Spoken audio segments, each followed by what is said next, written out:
할렐루야. 전단양의 실만한 물가에 오신 여러분, 주의 이름으로 축복합니다. 말씀을 깨닫게 하시고 분별케 하시며 은혜되게 하시는 성령님이 함께 하셔서 오늘 시간 선포되는 말씀을 통하여 말씀이 우리 안에서 뜨겁고 살아있고 능력이 되게 하실 줄 믿습니다. 오늘 여러분과 함께 나눌 말씀은 베드로전서 1장 13절입니다. 제가 봉독해 드리겠습니다. 그러므로 너희 마음의 허리를 동이고 근신하여 예수 그리스도께서 나타나실 때에 너희에게 가져다 주실 은혜를 온전히 바랄지어다. 아멘. 주어진 말씀에 의지해서 온전한 은혜를 바랄지어다 라는 제목으로 말씀을 나누고자 합니다. 베드로전서는 로마 네로 황제의 핍박과 살인 협박에서 믿음을 굳게 지키는 성도들에게 보내는 편지입니다. 베드로는 너희 마음의 허리를 동이라고 합니다. 이 말은 출애굽기에서도 찾아볼 수 있습니다. 출애굽기 12장 11절에 너희는 그것을 이렇게 먹을지니 허리에 띠를 띠고 발에 신을 신고 손에 지팡이를 잡고 급히 먹으라. 이 말씀을 주실 때가 여러분 언제입니까? 이제 막 애굽을 떠나기 직전입니다. 애굽을 떠나기 전에 하나님께서는 어린 양의 고기를 신을 신고 띠를 띠고 지팡이를 잡고 급하게 먹으라고 하십니다. 이제 이 포로된 자의 땅에서 떠나게 될 것이니 경계하는 마음으로 급히 먹으라는 것입니다. 이와 마찬가지로 성도된 자는 마음의 허리를 동이라는 것입니다. 매사에 긴장된 자세로 하나님 음성에 귀를 기울이라는 것입니다. 지금 내 주변의 상황이 핍박에 가득하고 혼돈스럽다 해도 깨어있는 마음으로 하나님의 음성에 귀를 기울이라는 것입니다. 풍랑 위에서 고통스러워하던 제자들에게 예수님은 찾아가셨습니다. 안심하라. 내가 왔다. 두려워 말라. 바로 그때 베드로는 놀란 요구를 합니다. 마태복음 14장 28절에서 29절에 베드로가 대답하이르되 주여 만일 주님이시거든 나를 명하사 물 위로 오라 하소서 하니 오라 하시니 베드로가 배에서 내려 물 위로 걸어서 예수님께로 가되 베드로는 오라 하는 말씀을 들었습니다. 그 말씀을 듣고 바다로 걸었습니다. 말씀에 귀 기울였을 때 그는 바다를 걸었습니다. 그러나 바람 소리에 귀 기울였을 때 그는 빠졌습니다.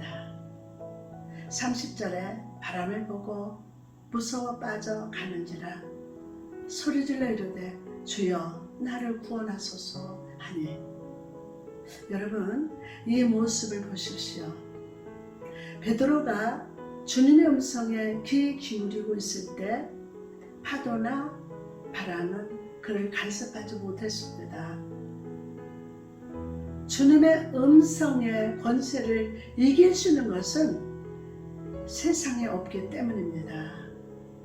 그러나 주님의 음성에게서 시선이 멀어질 때 파도는 그를 사로잡고 잡아당길 수 있었습니다. 여러분, 여러분의 상황이나 환경은 언제든지 변할 수 있습니다. 그러나 그 모든 변화되는 상황 속에서도 주님의 말씀은 언제나 신실하게 우리를 지켜주실 수 있는 능력이 되십니다. 이 과거의 경험을 떠올리면서 베드로는 우리에게 권면을 합니다. 마음의 허리를 동이고 근신하면서 하나님 음성에 늘 귀를 기울이라는 것입니다. 그럼 인도에서 평생의 빈민을 돕고 섬기는데 헌신했던 마더 테레사를 아시죠? 그녀가 미국을 방문했을 때 한 인터뷰에 응했습니다. 진행자가 묻습니다. 수녀님은 하나님께 기도를 많이 하신다고 들었습니다. 그런데 기도하실 때 어떤 마음으로 무슨 소원을 하나님께 기도하십니까? 수녀는 고개를 숙이고 한참 있다가 조용히 대답했습니다. 저는 듣습니다. 제 말을 하나님께 하는 것이 아니고 하나님께서 주시는 말씀을 듣는 것입니다. 진행자가 또 묻습니다. 하나님께서 뭐라고 말씀하십니까?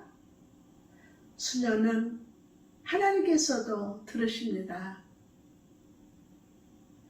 이 말이 무슨 뜻입니까?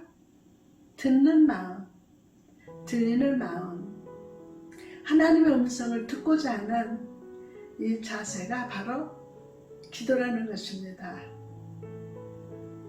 오늘날 교회를 다니는 사람들이 너무 사람의 말에 귀를 기울입니다. 그래서 속고, 그래서 실패합니다. 그래서 넘어집니다. 여러분, 성도는 듣는 자입니다. 하늘의 음성을 듣고 하나님의 영감에 내 생각을 맞춥니다. 오늘 이 시간 마음을 동이고 주의 음성에 귀 기울이는 시간 되시기 바랍니다. 그럼 마음을 동이고 근신하면서 오늘 기대해야 할 것이 무엇입니까? 예수 그리스도께서 나타나실 때에 너희에게 가져다 주실 은혜를 온전히 바랄지어다. 아멘. 뭘 바라라고 하십니까?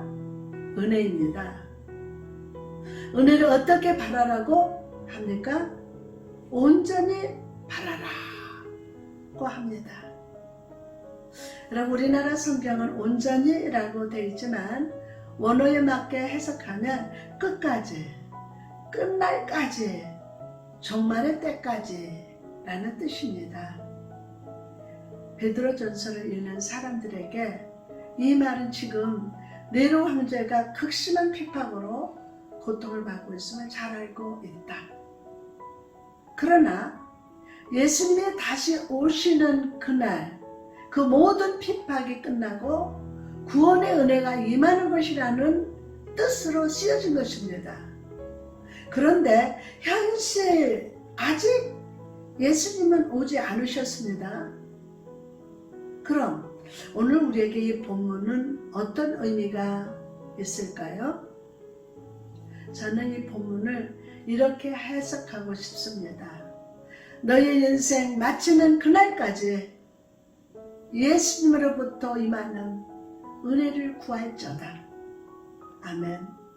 그렇습니다. 오늘 우리가 구해야 할 것은 예수님이 주시는 은혜입니다. 오늘 이 은혜를 삼아하십시오. 오늘 또 말씀을 들었습니다. 이 말씀의 은혜가 오늘 내 삶의 능력으로 나타나게 하옵소서. 아멘.